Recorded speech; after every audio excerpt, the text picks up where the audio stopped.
సారథి studios land మీద, సారథి studios మీద అసలుకి ఒరిజినల్ గా చల్లపల్లి రాజా గారు కొడుకు రామకృష్ణ ప్రసాద్ గారని ఈజ్ కింగ్స్ సన్. చల్లపల్లి రాజా గారు ఓకే, ఆయనదే ఆ ప్రాపర్టీ, ఆయనది ఎన్ని acres సారథి. అది? అది మొత్తం 12 ఎకరాలు బా, అమీర్పేట సెంటర్ లో. అవునా? వాళ్ళకేంటండి అది? రాజా గారు కదా ఆయన. ఆ, అయితే మెడ్రాస్ లో ఆయనకి ప్రాపర్టీస్ ఉండే. సారథి బ్యానర్ అనేది ఈ స్టూడియోకి ముందు నుంచి ఉంది. అది రైతు బిడ్డ అనే సినిమా దగ్గర నుంచి అద్భుతమైన సినిమా.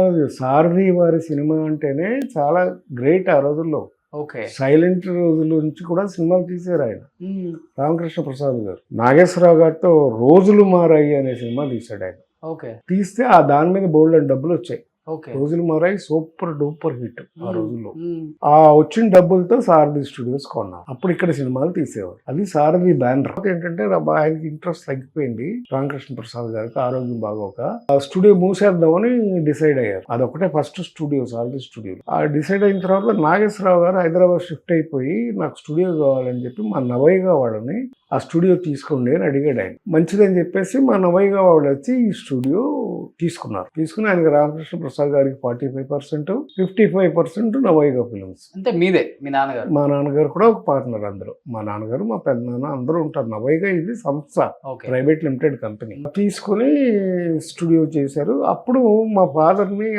దానికి మా ఫాదర్ గారు మేనేజింగ్ డైరెక్టర్ అయ్యారు.